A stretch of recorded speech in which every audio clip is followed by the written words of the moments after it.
Hi everyone and welcome back to my YouTube channel. लोगोफोर जों दिनै एसे सिनेमा नायनो फैबाय ओमफ्राय बयबो मिथिखागौ जे दिनैहाय 25 जानुवारि पठान फिल्म रिलिज जादों होननानै दा जोंबो एसे नायनो फैबाय आरो दा जोंबो नायनो फैबाय एसे हाखु दाखुनो थांगलायबायसो खोमा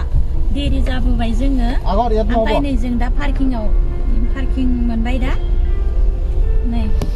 जि भिरखा फुल बर्टिकनो नै फिल्मखौ नायबायबो जोङो ओमफ्राय नै दा एसे ब्रेक जादों आरो ओमफ्राय बेवहाय आं एसे भिडिअ लाबाय दा आंथ' देखायनो हानाय नङा पिक्सारखौ ओमफ्राय फिल्माथ' बिराद मोजाङानो बिराद गोबावनि उनाव बिदि फिल्म ओंखारफिनबाय आरो मोजांनो एक्शन मुभि ओमफ्राय मा होनो लकडाउननि उनावनो फिल्मखौ नायनाय जायासैमोन आरो 3 इयार्सआनो जाबायमोन दा बिराद गोबावनि उनाव दिनै नायफिननाय जाबाय आरो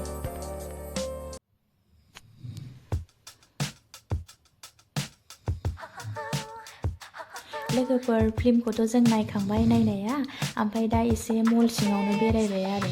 मानो होनबाथ' रिपाब्लिक डेनि थाखाय बिराद मोजां साजायदों आरो ओमफ्राय जों नायनायानो जादों PVR सिटि सेन्टारबो होनो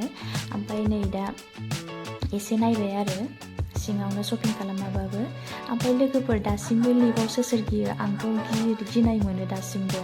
ओमफ्राय स्टेप दंबाथ' आं स्टेपजोंसो थाबायखायो बांसिन लोगोफोर मिसाखौ मा बुंनो ओमफ्राय दा एसे भिउखौ देखायलांनोसै आरो आङो मल सिंनि भिउखौ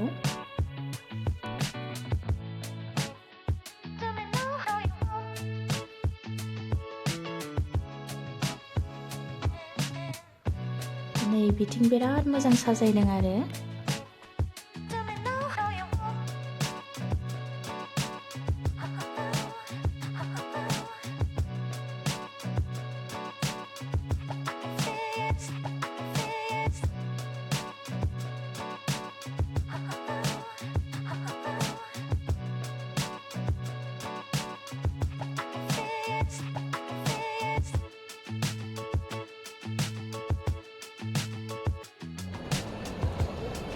ओमफ्राय नै लोगोफोर बावहाय इण्डियान गेट साजायनानै दोननायाव माने फटक लाबाय आरो एसे भिडिअबो लाबाय बिराद मोजां नुदों आरो मोजां साजायथारदों रिपाब्लिक डेनि थाखाय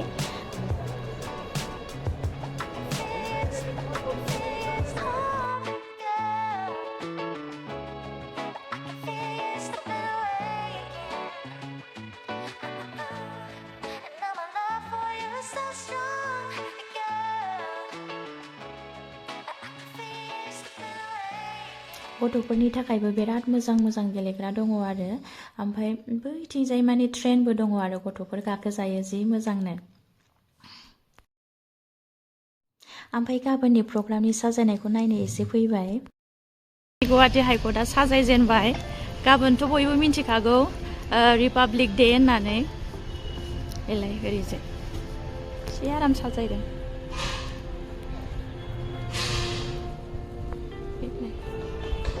गाबोन डाबल सेलिब्रेशन ना 26 जानुवारिनि थाखाय रिपाब्लिक डेनि थाखाय आरो सरस्वती फुजानि थाखायबो नै ओरैजाय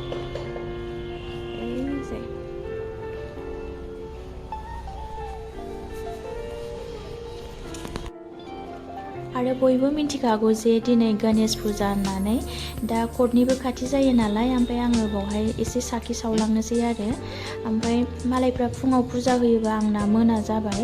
स' बेनोसै लोगोफोर आंनि भिडिअ'आ स' थेंक इउ एभ्रिवान गोजोन्थों